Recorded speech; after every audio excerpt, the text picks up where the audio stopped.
আমরা বিগত সময়ে যে বিশ্বকাপ দেখতাম সেখানে আমরা অনেক বেশি প্রাণবন্ত থাকতাম, কিন্তু এইবারের শুরু থেকেই আমাদের বিশ্বকাপ নিয়ে আসলে তেমন কোনো উচ্ছ্বাস ছিল না।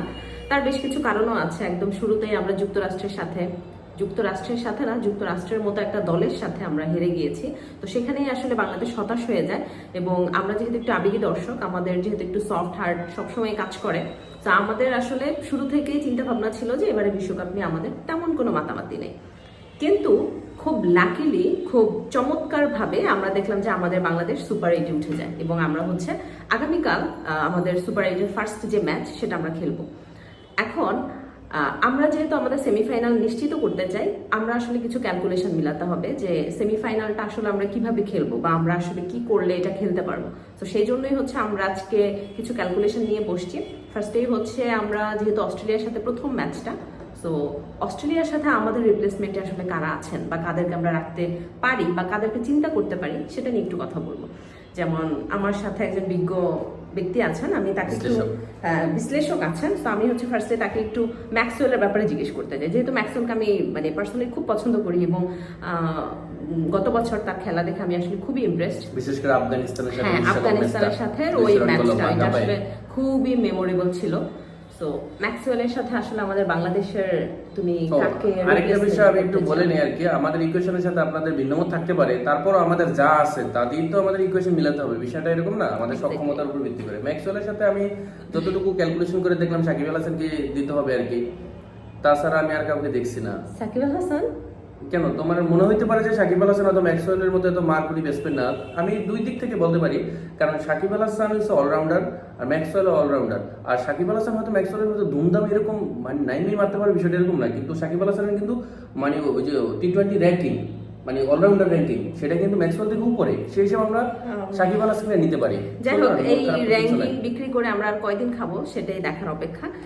দেন হচ্ছে ডেভিড ওয়ার্নার, আমি একটা হিসাব করে দেখলাম যে আমাদের টিমে যা আছে সেখান থেকে তানজিদ তামিম, যে ছোট তামিম, তাকে নেওয়া যায়।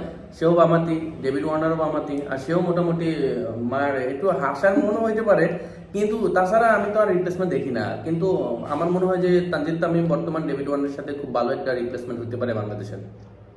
গরিবের বাংলাদেশ মেনে নিলাম।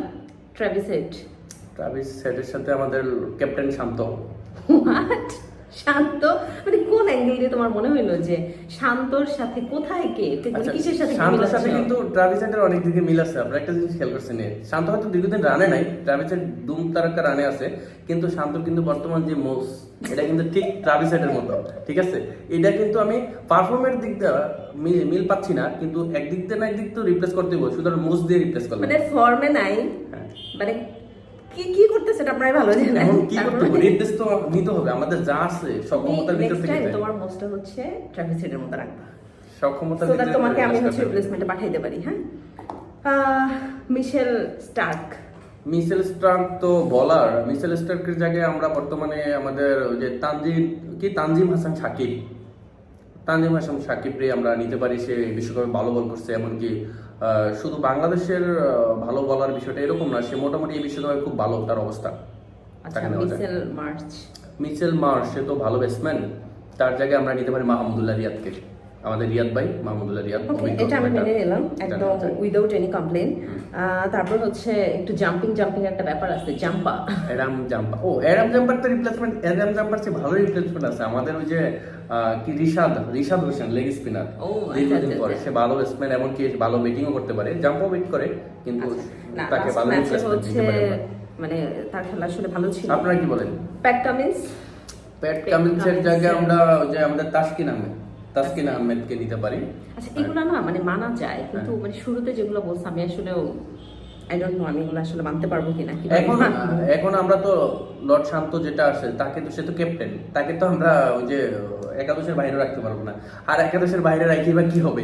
একাদশের বাইরে কি আমাদের কোনো ব্যাটসম্যান আছে একজন না, সৌম্য, কিন্তু সৌম্য তো আরেক লর্ড, এক লটের রাইখা আরেক লট নামাবো, সেই দিন শেষে তো একে। আমাদের তো আরেকজন বাদ আছে, হেজেলউডের জায়গায় আমরা ইকে নিতে পারি, এই যে মুস্তাফিজুর রহমান ভালো করতেছে। আচ্ছা, ওরা আসলে মোটামুটি যেমন আছে ওই যে বললাম, এটা আসলে কাইন্ড অফ মেনে নেওয়ার মতো বা মেনে নেওয়া যায়, কিন্তু শুরুর ওদেরকে আমি আসলেই মানতে পারবো না। আর কি কাউকে বলবো? হ্যাঁ হ্যাঁ হ্যাঁ, প্রত্যেকটা আচ্ছা। রিপ্লেস আছে আমাদের কাছে এখন। Tim David. টিম ডেভিডের রিপ্লেস আমরা নিতে পারি কে, যে নতুন যে মার্কুটে ব্যাটসম্যান ছেলেটা, জাকির লিওনিক। গুড। ম্যাথিউ ওয়েড। মেথওয়েডের রিপ্লেসমেন্ট জন্য আমাদের ওই যে আছে না এলকেডি, মানে লিটন দাস। তাছাড়া হ্যাঁ, মেথওয়েডও উইকেট কিপার, সেও উইকেট কিপার, কিন্তু ব্যাটিং যাই করুক হয়তো same but different. Liton Das হয়তো দেখবেন রানে নাই, গত বিশ্বকাপ থেকে হয়তো রানে নাই, কিন্তু আমাদের তো নিতে হবে, বিষয়টা এরকম না। আর লিটনকে যদি আমরা বসায় দিই তাহলে আমাদের নিতে হবে কাকে? সৌম্য লর্ড, লিটনও লর্ড। তাহলে আমরা কি এর বাইরে হাতুর সিংকে নিতে পারি? তাছাড়া আমাদের আর কোনো রিজার্ভে কেউ নাই, তাছাড়া ওনাকে নেওয়া যায়। আচ্ছা, মার্কিউস। আমাদের তো সব শেষ, আমরা কাউকে দেখতেছি না। আচ্ছা, যে বাদ আছে তাকে বলছি ওখানে রিপ্লেস করব। একজন শর্ট পড়ে গেছে আমাদের। হ্যাঁ আছে তো আমাদের, তো আরো আমরা তো ইয়ার জায়গায় ওই যে কি বলে টিম ডেভিডের জায়গায় আমরা তো তাহিদ থেকে নিতে পারি। ও আচ্ছা। হ্যাঁ, আর মার্কিসের জায়গায় আমরা কি তাহলে রিয়াদ বেরে নিতে পারি, আমরা এভাবে নিতে পারি। ফাইনালি কথা হচ্ছে আসলে আমরা একটা দুর্দান্ত ম্যাচ উপভোগ করতে চাই, যদিও আমরা জানি যে অস্ট্রেলিয়া খুব ভালো খেলে। বিশেষ করে ম্যাক্সওয়েলকে নিয়ে আমি সিরিয়াসলি খুব ভয় পাচ্ছি না, আবার আমি আসলে একটু এক্সাইটমেন্টও ফিল করতেছি যে ম্যাক্সওয়েলের ছয়গুলা কিভাবে মারতেছে এগুলো একটু দেখবো। এটা একটা এনজয়মেন্টের ব্যাপার, বাট বেশি মারলে তো আবার সমস্যা। আর বাংলাদেশের বিশ্বকাপে ভালো বোলিং আছে। ঠিক আছে, সবাই আমরা আশা করি জিতবো, জয়ের আশা নিয়ে খেলা দেখবো বোর্ডে। আপনারাও খেলা দেখবেন, মতামত জানাবেন।